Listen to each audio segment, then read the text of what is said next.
Good day, everyone. Thank you for coming in this emergency meeting and sorry for the very short notice. We are here today to talk about the WH's practices as well as emergency procedures and responses on site.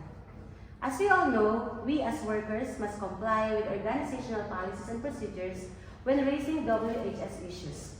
If the matter cannot be resolved within our workplace, we have the option of making a complaint to the government agency responsible for worker safety in our state or territory. A health and safety representative or HSR is a person from our workplace who has been elected by each and every one of us to represent us on WHS issue. The health and safety committees consist of management and workers who meet regularly to discuss WHS issue just like what we are doing right now. We all know that both employers and employees have their own responsibilities, right? Yes. Do you know some of the responsibilities of our employers? Let's talk first about our employers. Yeah. Do you know some? Yes, Ms. Rocha? One of the employer's responsibilities is to make sure that all employees or new workers are eligible to a training, seminar, or orientation. Thank you for that sharing, Ms. Claudia. Now, although we all know that employers and employees have different or similar responsibilities, they also have the same similarities, or they have the same tasks or responsibilities. Now, how can we ensure the safety of ourselves and our co-workers and also the public around us? Yes? To ensure the safety of myself and other co-workers, I will make sure I am aware of the correct safety and procedures at my workplace. Okay. So, before we ensure the doing risk management activities and preparing adjustment that could be impact the worker health and safety, making choice on relevant safety and health measures. Yeah. You want to yes, Ms. Julian? Okay, next is asking for clarification, help or instructions if you're not sure about how to perform any task.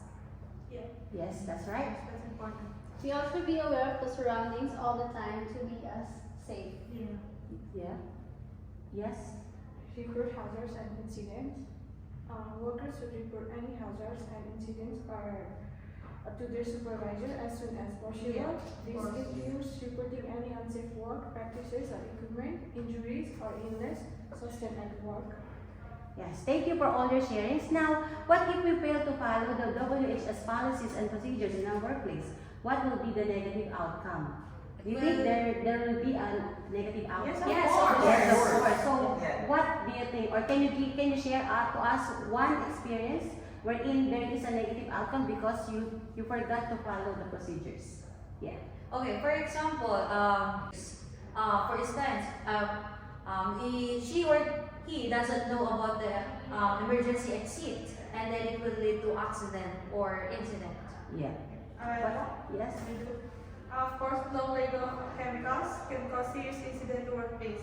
Labels are important to have identified the hazardous chemicals and explain what the hazards are and how to avoid them. Yes. Yes. For instance, if a childcare worker fails to properly store cleaning chemicals and a child accidentally eats them, this could result in a serious harm Definitely. or even death. Yeah, that's right. Now, yes, yes. When we fail to practice isolation protocol for sick children and staff, it can result in spread of disease like COVID virus. Yeah. So this is lead to increased absence among the children and teachers. So you mean we have to have a room for isolation, right? For those who are victims of COVID. Yeah. So now, what do you think is the purpose of this WHS policy and procedures? Why do we need to follow and why do we need to be knowledgeable about this? To ensure safety. Yes, that's the number one. What else? Any more ideas? To protect employees Yes. and visitors. Yes.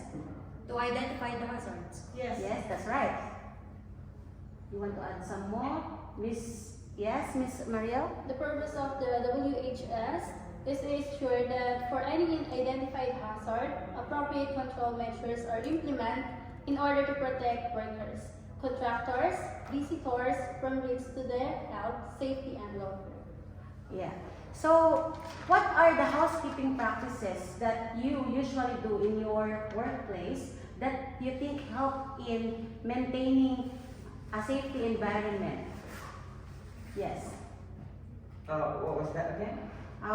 What are the housekeeping practices that you always follow or do in your workplace that you think help you maintain a safety environment? You need to do the protocols.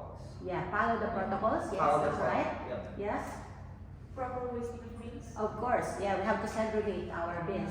We should not just throw and throw. Okay. Yeah. What else? The toilets. Yes, of course. What else? Keeping workspace clear and organized. Yes, we have to organize everything. Equipment should be serviced on a regular basis, Yeah. and proper materials and equipment storage. Yes, that's right. How about you, Miss? Keep the hygiene, the working place condition. Like always check, like example like the floor or Yes. whatever, like the parent. Make sure that's safe for another person, staff, visitor also. Yeah. We all know that change is the only permanent in this world, right? Yeah. Okay. For example, the weather, it changes from time to time, right? Yes. Now, what do you think are the things that we need to do in order for us to update ourselves, especially our knowledge about WHS policies and procedures? How can you keep yourself updated? Always read. Yeah, read what? We have to be specific. Always observe. Yeah. Observe, yeah. Yeah, observe. What else? We need to consult with our supervisor. Yes, consultation is very important, especially if we are not sure of what we are doing, right? What else? Yes? We must provide workers with easy to understand information and training on how to do their job safely. Yes. Any more other ideas? Regularly review the workplace police and procedure. Okay, do you experience work overload?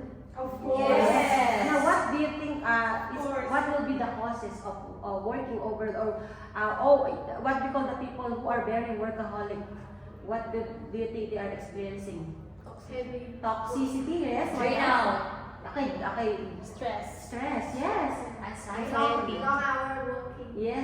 Yeah, heavy workload. Yes. What else? Anxiety. Anxiety, yeah. That can lead to depression. Yeah. That is very worse, yeah. So reflecting on our practice includes checking the currency of our workplace practices. That's like what I told you, you have to update ourselves. You have to update ourselves. So now how do you manage stress? How do you manage stress in your own way? We have different ways in handling our stress, right? Can you let us share one by one? We can seek support from our colleagues. Yes, support. Yes, that's very important. Yes. Relaxation. Yeah. Through relaxation. Taking a break.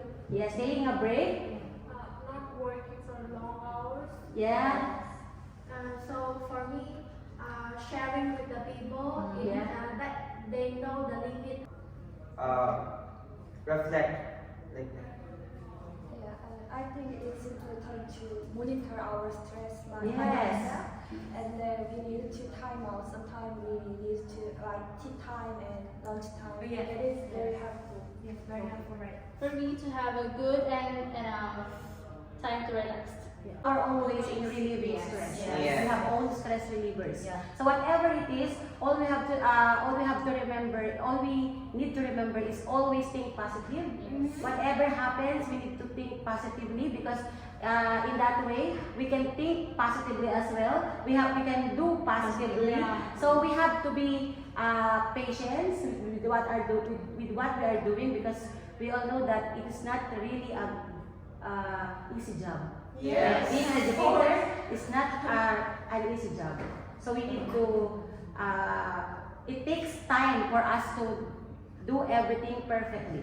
Yes. So we have to be patient and we have to do our best all the time. Yes. So thank you everyone for sharing your Yes. ideas and I hope that each and every one of us learn from each other. Yes. So thank you and have a good Yeah, day. thank you so